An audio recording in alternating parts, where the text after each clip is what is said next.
పశ్చిమ గోదావరి జిల్లా భీమవరం గణపవరం వద్ద సిపిఎం నేతలు ఎమ్మెల్యేలపై ఘాటుగా విమర్శించారు.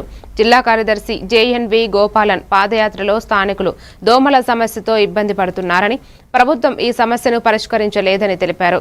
అభివృద్ధి పేరుతో ప్రజలపై భారాలు మోపుతున్నారని, భీమవరంలో బహిరంగ సభలో సమస్యలపై స్పందించకపోతే ఎమ్మెల్యే ఇళ్ల ముందే ఆందోళనలు చేపడతామని హెచ్చరించారు.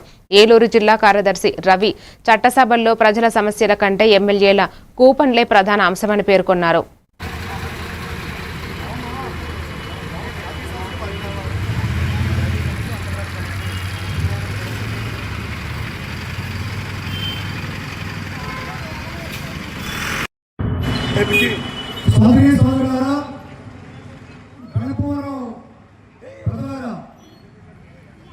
సిపిఎం పార్టీ ఆధ్వర్యంలో 26 రోజుల పాటు 650 కిలోమీటర్ల పదయాత్ర జరుగుతున్న సందర్భంలో మేము అనేక గ్రామాల్లో మండలాలు తిరుగుతున్న సందర్భంలో ప్రజలు అనేక సమస్యలు చెప్పారు.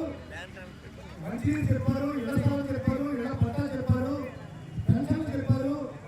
దాంతో పాటుగా దోమల సమస్య కూడా తీవ్రంగా ఉంది. దోమలకి మందు కానీ పొగ కానీ కొట్టకపోవడం వల్ల ఇవాళ దోమలు విపరీతంగా పెరిగిపోయి ప్రజలు మలేరియా, టైఫాయిడ్, డెంగ్యూ వంటి జబ్బుల బారిన పడుతూ ఉన్నారు.